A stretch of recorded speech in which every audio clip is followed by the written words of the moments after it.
Hello everyone, कैसे हैं आप सब। मेरा नाम है आमिना फ़तेह और आज का अपना टॉपिक है आरपीए, है ना, रिप्रेजेंटेशन ऑफ पीपल्स एक्ट, जो अपन दो पढ़ेंगे 1950 एंड 1951 और उसके अलावा एक डिलिमिटेशन एक्ट करेंगे 2002 का।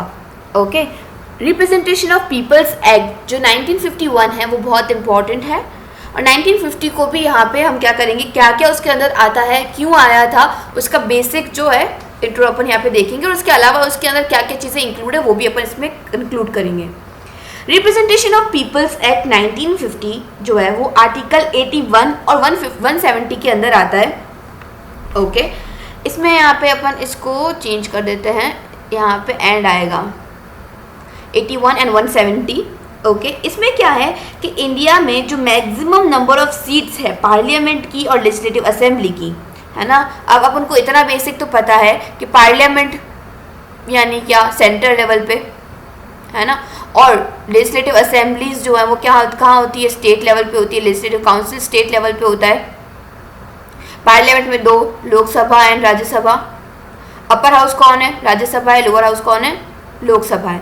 ओके, अब और पावरफुल कौन है, लोकसभा है ऑब्वियसली, राइट। तो और यहाँ पे अपर हाउस कौन है, लेजिस्लेटिव काउंसिल। स्टेट में लोअर हाउस कौन है, लेजिस्लेटिव असेंबली। और यहाँ पे भी सेम एप्लीकेशन है कि लेजिस्लेटिव असेंबली मोर पावरफुल है as compare to legislative council. Okay, more powerful ये शब्द इस्तेमाल नहीं करते हैं क्योंकि अपन इक्वल मानते हैं, लेकिन कहीं ना कहीं इनकी जो डिसीजन मेकिंग पावर है या जो उनकी मान्यता है कि हाँ किसका ज़्यादा रखना है ना, किसके डिसीजन आगे प्रोसीड होते हैं, कहाँ पे जो है उनको रखा जाता है, तो वो लोअर हाउस ज़्यादा वर्क करता है इस पर। इसमें यहाँ पे आर्टिकल 81 और 170 को जो कॉन्स्टिट्यूशन का है, इसमें क्या दिया हुआ है कि मैक्सिमम नंबर ऑफ सीट्स जो पार्लियामेंट की और लेजिस्लेटिव असेंबली की है वो इस आरपीए 1950 के अंदर आती है। ठीक है, तो बेसिकली हमें क्या देखने को मिला, हमें ये समझ में आ रहा है कि जो 1950 है ना, उसमें एलोकेशन दिया हुआ है, कंप्लीट एलोकेशन ऑफ सीट्स है। ओके, एलोकेशन ऑफ सीट्स के बारे में ही यहाँ पे बात करी गई है। जबकि RPA representation of people's act, क्या मतलब है इसका कि लोगों को रिप्रेजेंट करना कौन करता है। अपने इंडिया में जो पार्लियामेंट्री सिस्टम है वहाँ पे क्या सिस्टम चलता है, वहाँ पे ये सिस्टम चलता है कि अपनी जो है एक रिप्रेजेंटेटिव बॉडी है जो लोगों को रिप्रेजेंट करती है। रिप्रेजेंटेटिव फॉर्म ऑफ पार्लियामेंट है अपना, जहाँ पे लोग अपने रिप्रेजेंटेटिव को चुनते हैं और वो रिप्रेजेंटेटिव अपन सबको जो है सेंटर पे रिप्रेजेंट करते हैं, अपने अपने स्टेट को, अपने अपने जो है यहाँ पे एरियाज़ को, राइट। तो representation of people's act completely based on elections है। ओके, पर यहाँ पे आरपीए यानी कि रिप्रेजेंटेशन ऑफ पीपल्स एक्ट 1950 के अंदर एलोकेशन ऑफ सीट की बहुत ज़्यादा बात करी गई है एज कंपेयर्ड इलेक्शंस के, है ना। इलेक्शन का बेसिक आइडिया जो है या फिर इलेक्शन के बारे में जो प्रोविजंस हैं उनको मद्देनज़र कम रखते हुए एलोकेशन ऑफ सीट्स पे ज़्यादा ध्यान दिया गया है। तो यहाँ पे इसमें क्या क्या चीज़ें कवर होती है और क्या है, तो एक तो अपन ने देखते हैं कि आर्टिकल 81 और 170 के अंदर जो है ये सब आता है, एलोकेशन ऑफ सीट्स वगैरह के बारे में बताया गया है। आर्टिकल 171 जो है कॉन्स्टिट्यूशन के अंदर, इसमें मैक्सिमम और मिनिमम नंबर ऑफ सीट्स के बारे में बताया गया है। ओके, इसमें एलोकेशन ऑफ सीट्स के बारे में बताया गया है, इसमें मैक्सिमम और minimum number of seats, okay, maximum और मिनिमम नंबर ऑफ सीट्स के बारे में यहाँ पे क्या किया गया है, बताया गया है। अब कौन कौन से किसकी मैक्सिमम और मिनिमम नंबर ऑफ सीट्स, तो लेजिस्लेटिव काउंसिल की मैक्सिमम और मिनिमम नंबर ऑफ सीट, किसकी, लेजिस्लेटिव काउंसिल की मैक्सिमम और मिनिमम नंबर ऑफ सीट्स के बारे में यहाँ पे बात करी गई है। अब क्या है, ये क्या हुआ कि इसके अंदर रिप्रेजेंटेशन ऑफ पीपल्स एक्ट के अंदर यहाँ पे क्या होता है कि यहाँ इनेक्ट क्यों हुआ, है ना, आरपीए क्यों इनेक्ट हुआ, ताकि क्या किया जा सके, एलोकेट जो सीट एलोकेशन है उसके बारे में प्रोविजंस प्रोवाइड किए जाए। ओके, कहाँ पे, हाउस ऑफ पीपल के अंदर, लेजिस्लेटिव असेंबली के अंदर, लेजिस्लेटिव काउंसिल के अंदर। हाउस ऑफ पीपल यानी क्या, हाउस ऑफ पीपल क्या है, हाउस ऑफ पीपल है Lok Sabha. Okay, legislative assembly and legislative council. Okay, इन तीनों का जो है वो यहाँ पे क्या किया जा सके, इनकी सीट एलोकेशन को यहाँ पे प्रोवाइड किया जा सके, इसलिए क्या किया गया, इसीलिए आरपीए 1950 आया। डन, यहाँ तक हमें समझ में आ गया। ये एक्ट और क्या प्रोवाइड करता है? रजिस्ट्रेशन, इलेक्टर्स के जो रजिस्ट्रेशन है पार्लियामेंट्री कॉन्स्टिट्यूंसीज के लिए, असेंबली कॉन्स्टिट्यूंसीज के लिए, काउंसिल कॉन्स्टिट्यूंसीज के लिए, वो ये एक्ट प्रोवाइड करता है। ओके, क्वालिफिकेशन डिसक्वालिफिकेशन रजिस्ट्रेशन के माध्यम से या फिर रजिस्ट्रेशन के लिए क्या चीज़ क्वालिफाई करती है, क्या डिसक्वालीफाई करता है, ये इस एक्ट के अंदर दिया गया है।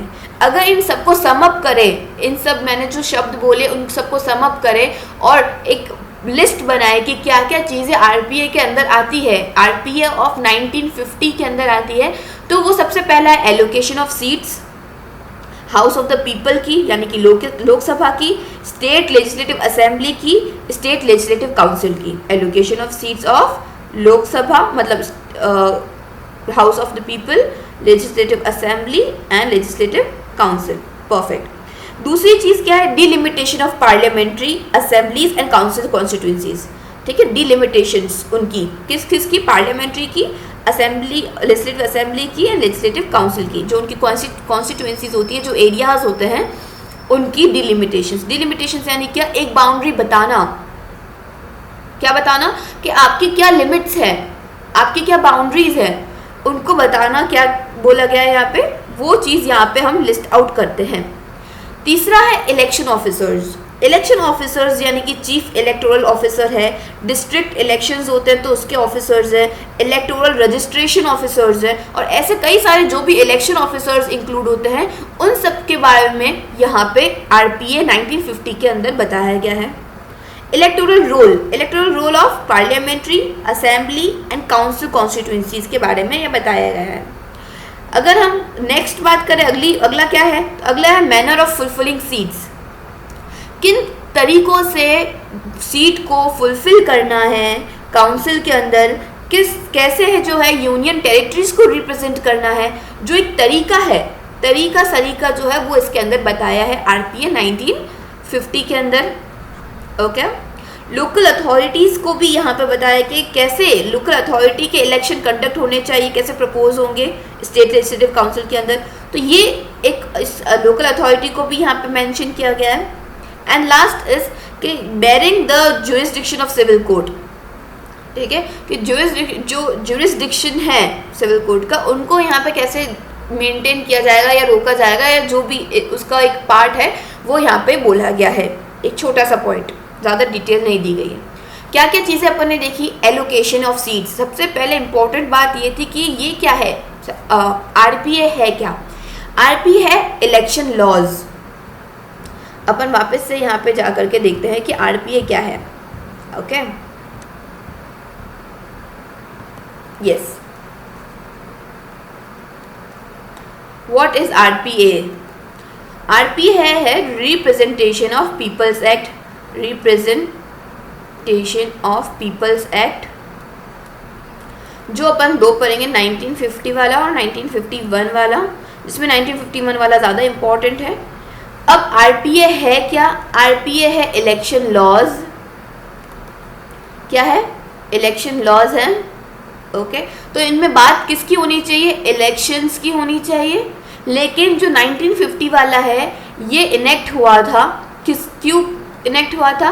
ताकि एलोकेशन ऑफ सीट कर सके। Allocation of seats of what? कौन से, किस चीज़ के? लोकसभा के, लेजिस्लेटिव असेंबली के एंड लेजिस्लेटिव काउंसिल के। ओके, किन मैनर में जो है यहाँ पे इलेक्शंस होने चाहिए, इलेक्टोरल रोल क्या होना चाहिए, डिलिमिटेशन, जो पार्लियामेंट की क्या लिमिट्स हैं, जो ऑफिसर्स हैं उनको किस हिसाब से चुनाव होगा या क्या उनके मैनर होगा, लोकल अथॉरिटी कैसे अपने इलेक्शंस करेंगी, ये सारे पॉइंट आरपीए 1950 के अंदर इंक्लूड होते हैं। ओके, अगला है अपना important, that is 1951 RPA act 1951, representation of people's act 1951। अब इसके अंदर क्या है? तो क्या होता है कि 1950 के अंदर जो है सारे प्रोविजंस इलेक्शन से रिलेटेड इंक्लूड नहीं हो पाते हैं। ओके, और ज़्यादातर जो है एलोकेशन ऑफ सीट्स को लेकर के ही प्रोवाइडेड है। इसीलिए आरपीए 1951 इनेक्ट हुआ और इनमें वो सारी पॉइंट्स इंक्लूड किए गए जो 1950 के अंदर इंक्लूड नहीं किए गए थे। ओके, इलेक्टोरल मैटर्स से रिलेटेड जितने भी यहाँ पे अपने प्रोविजंस है ना, उन सबको यहाँ पे इंक्लूड किया गया। सबसे पहले आता है क्वालिफिकेशन एंड डिसक्वालिफिकेशन, कि जो मेंबर्स है पार्लियामेंट के, ठीक है, मेंबर ऑफ पार्लियामेंट है या एमपीज हैं, ठीक है, तो उनकी क्या क्वालिफिकेशन होनी चाहिए जिससे कि उनका चुनाव हो, या उनकी क्या डिसक्वालिफिकेशन होनी चाहिए जिससे कि उनको, क्या डिसक्वालिफिकेशन के टर्म्स है कि अगर ऐसा कुछ होगा तो डिसक्वालीफाई कर दिया जाएगा उनको अपने स्ट्रेचर से या जो भी उनका पोजीशन है उनसे। और ये दोनों क्वालिफिकेशन डिसक्वालिफिकेशन किनके, एक तो मेंबर ऑफ पार्लियामेंट के और स्टेट लेजिस्लेचर्स के, ठीक है, स्टेट लेजिस्लेचर्स के और मेंबर ऑफ पार्लियामेंट के, इन दोनों के ही यहाँ पे क्वालिफिकेशन और डिसक्वालिफिकेशन 1951 में दिए गए हैं। अब मैं इतनी बार रिपीट इसलिए कर रही हूँ ताकि आप भी मेरे साथ साथ रिपीट करें और याद हो जाए, ठीक है, तो कंटिन्यूसली मेरे साथ साथ रिपीटेशन भी करें और इसको देखते जाए कि क्या क्या पॉइंट्स इसके अंदर अपन काउंट कर सकते हैं। दूसरा है नोटिफिकेशन। जनरल इलेक्शन कब होगा इसका नोटिफिकेशन निकालना जो है वो किसके अंदर प्रोविजन दिया गया है, सही जवाब 1951 के अंदर। इसके अलावा क्या है, तो इलेक्शन जो इलेक्शन कंडक्ट करना, ये भी एक पॉइंट है ना, कि इलेक्शन कैसे कंडक्ट होगा, तो ये पॉइंट भी आरपीए 1951 के अंदर आता है। रजिस्ट्रेशन, पॉलिटिकल पार्टी का रजिस्ट्रेशन, कि कौन कौन सी पॉलिटिकल पार्टी जो है वो इसके अंदर इंक्लूड होगी, कौन कौन से कैंडिडेट्स खड़े हो रहे हैं, कौन कौन सी पॉलिटिकल पार्टी जो है मेन वो खड़ी हो रही है, ठीक है, बीजेपी है, कांग्रेस है, भाजपा है ना। तो यहाँ पे क्या है, ये सारी जो भी पॉलिटिकल पार्टीज है उन सबका रजिस्ट्रेशन होना इज इम्पॉर्टेंट, और ये वाला प्रोविजन किस में दिया गया है, बिल्कुल सही जवाब। और क्या दिया गया है, बिल्कुल, कि यहाँ पे एक कंडक्ट इलेक्शन हो गया, रजिस्ट्रेशन हो गया, मशीनरी टू कंडक्ट इलेक्शन, कौन सी एडमिनिस्ट्रेटिव मशीनरी जो है वो इलेक्शन कंडक्ट करने में हेल्प करेगी या उसमें वर्क करेगी, या जैसे अपन बोलते हैं ना कि इलेक्शन कंडक्ट किया गया है तो एडमिनिस्ट्रेशन क्या वर्क करेगा, तो जो पोलिंग बूथ्स वगैरह होते हैं वहाँ पे भी एडमिनिस्ट्रेटिव ऑफिसर को वहाँ पे अपॉइंट किया जाता है ताकि वो उन प्रोसेस को ओवरव्यू कर सके, है ना, नज़र रख सके उस पर, सर्वेलेंस प्रोवाइड कर सके। तो इसीलिए मशीनरी प्रोवाइड होती है, एडमिनिस्ट्रेटिव मशीनरी प्रोवाइड होगी, इलेक्शन कंडक्ट होगा तब, तो वो चीज़ भी इसके अंदर दी गई है। तो अपन शुरू से एंड तक अभी तक क्या देख रहे हैं, इलेक्शन इलेक्शन इलेक्शन, जबकि 1950 वाला जो आरपीए था वहाँ पे अपन एलोकेशन ऑफ सीट्स की ही बात कर रहे थे कि कैसे लोकसभा मतलब हाउस ऑफ पीपल के अंदर, लेजिस्लेटिव असेंबली के अंदर, काउंसिल के अंदर एलोकेशन होना चाहिए, मैक्सिमम नंबर ऑफ सीट्स कितनी, मिनिमम नंबर ऑफ सीट्स कितनी, तो कम्प्लीटली वो बेस्ड था उस पर और ज़्यादा ध्यान उसी पे दिया गया था। जबकि 1951 में अपन ने अभी तक जितने पॉइंट देखे सारे इलेक्शन के, कि qualification disqualification member of parliament और लेजिस्लेटिव काउंसिल का कैसे होगा, असेंबली का, ठीक है, नोटिफिकेशन जो इलेक्शन के लिए है वो कब कंडक्ट होंगे, कैसे होंगे, इलेक्शन कैसे कंडक्ट होगा, रजिस्ट्रेशन जो है पॉलिटिकल पार्टी का इलेक्शन के लिए वो होना चाहिए, मशीनरी एडमिनिस्ट्रेटिव मशीनरी वर्क करेगी इलेक्शन कंडक्ट करते वक्त, और नेक्स्ट है point free supply of certain materials, ठीक है, कुछ सर्टेन मटेरियल्स का फ्री सप्लाई यहाँ पे कैंडिडेट के लिए होगा जो रिकॉग्नाइज्ड पॉलिटिकल पार्टी है उनकी। अब यहाँ पे क्या होता है, रिकॉग्नाइज्ड और अनरिकॉग्नाइज्ड पॉलिटिकल पार्टी, जब रजिस्ट्रेशन करवाते हैं तो उसमें दो तरीके की पार्टी होती है, रिकॉग्नाइज्ड होती है और एक अनरिकॉग्नाइज्ड होती है। रिकॉग्नाइज्ड वो जिनको एक सर्टिफिकेट नहीं बोलेंगे, एक होता है कि एक नाम दिया जाता है या एक उनको एक तरीके से रिकॉग्नाइज्ड बोला जाता है कि नहीं ये एक पार्टी है जो चल रही है और ये रिकॉग्नाइज्ड पार्टी है, कोई न्यू नहीं है या ऐसा कुछ अनरिकॉग्नाइज्ड नहीं है, रजिस्टर्ड है प्रॉपर। तो वो एक रिकॉग्नाइज्ड पॉलिटिकल पार्टी के जो कैंडिडेट है उनको फ्री सप्लाई प्रोवाइड होगा, ये बात भी 1951 के अंदर की गई है। डिस्प्यूट्स रिगार्डिंग इलेक्शंस के रिलेटेड जो भी डिस्प्यूट्स हैं उनको लेकर के यहाँ पे प्रोविज़न दिया गया है 1951 के अंदर। कई एरियाज़ में क्या होता है, डिस्प्यूट्स क्रिएट हो जाते हैं, कई बार इलेक्शन के रिजल्ट्स को लेकर के डिस्प्यूट्स क्रिएट हो जाते हैं, है ना। तो उनको मद्देनज़र कहाँ रखा जाएगा, 1951 एक्ट के अंदर प्रोविजंस दे करके जो दिया गया है। नेक्स्ट है करप्ट प्रैक्टिसेस, इलेक्टोरल ऑफेंसेस, है ना। क्या होता है, करप्शंस वगैरह बहुत ज़्यादा होते हैं इलेक्शन के लिए, वोटिंग सिस्टम के अंदर करप्शन होता है, लोगों को जो है वो पैसे खिलाए जाते हैं वोट्स करने के लिए। उसके अलावा इलेक्टोरल ऑफेंसेस, वही जो रिजल्ट को लेकर के जो भी यहाँ पे प्रॉब्लम्स क्रिएट होती हैं वो सारी इंक्लूड्स के अंदर हैं। इंक्वायरीज रिलेटेड टू इलेक्शंस, यहाँ पे क्या हो गया, रिजल्ट आया, ठीक है, उन पे इंक्वायरीज। अदरवाइज उनके अलावा भी जो डिसक्वालिफिकेशन है मेंबर का, अब जैसे सपोज कोई ऐसे पॉइंट से, ऐसे प्रोविजंस है जिसकी वजह से डिसक्वालीफाई हो रहा है पर्सन, तो उस पर इंक्वायरी बैठेगी कि एक्चुअली वैलिड है या नहीं, या कोई साजिश है, या ऐसे ज़बरदस्ती उनको जो है वो डिसक्वालीफाई किया जा रहा है या नहीं, उस चीज़ को देखने के लिए यहाँ पे क्या होगी, इंक्वायरी बैठेगी। यस, और डिसक्वालिफिकेशन और वो सब चीज़ अपन ने कहाँ देखी थी, एंटी डिफेक्शन लॉ के अंदर। एंटी डिफेक्शन लॉ कहाँ है, किसके अंदर है, कौन से शेड्यूल, ऑफ कोर्स शेड्यूल के अंदर है, कौन से शेड्यूल के अंदर है ये मुझे आप कमेंट सेक्शन में बताओगे और लेक्चर के एंड में मैं इसका जवाब दूंगी, ठीक है। एंटी डिफेक्शन लॉ कौन से शेड्यूल के अंदर आता है बताओ। उसके अलावा जो नेक्स्ट पॉइंट है वो है बाय इलेक्शन, ठीक है, कि जो सपोज यस इलेक्शन के साथ साथ उनकी सीट को फुलफिल, सपोज कोई कॉन्स्टिट्यूएंसी है वहाँ पे बहुत सारी वैकेंसी है, वैकेंसी को टाइम पे फुलफिल करना, टाइमली फिलिंग करना उस वैकेंसी की, वो होती है बाय इलेक्शन करना। ओके, टाइम से समय रहते वैकेंसी को फुलफिल करना क्या होता है, बाय इलेक्शन कहलाता है। अगला पॉइंट है मिसलेनियस। मिसलेनियस यानी कि अदर सच पॉइंट्स जो टाइम के साथ साथ अगर कुछ अराइज होते हैं प्रोविजंस इलेक्शन से रिलेटेड, तो वो मिसलेनियस के अंदर इंक्लूड होंगे। Okay, and next is bearing the jurisdiction of civil court, ये अपन ने ऑलरेडी ऊपर देख लिया है, तो ये भी इसके अंदर इंक्लूड किया गया है। ओके, तो अपन ने क्या देखा, आरपीए 1951 के अंदर किन चीज़ों से रिलेटेड है RPA 1951। Of course election complete, ज़्यादातर जो सिस्टम है वो इलेक्शन के ऊपर है, जबकि 1950 किसके ऊपर था, एलोकेशन ऑफ सीट्स के ऊपर था।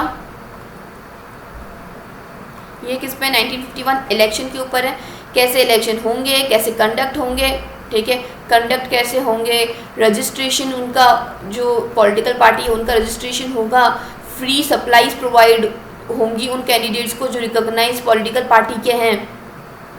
और क्या है यहाँ पे, क्वालिफिकेशन एंड डिसक्वालिफिकेशन अपन ने देखा कि ये दोनों भी इसके अंदर दिया हुआ है कि कौन member of parliament, legislative assembly जो लेजिस्लेचर है उनका यहाँ पे क्वालिफिकेशन और डिसक्वालिफिकेशन बताया गया है।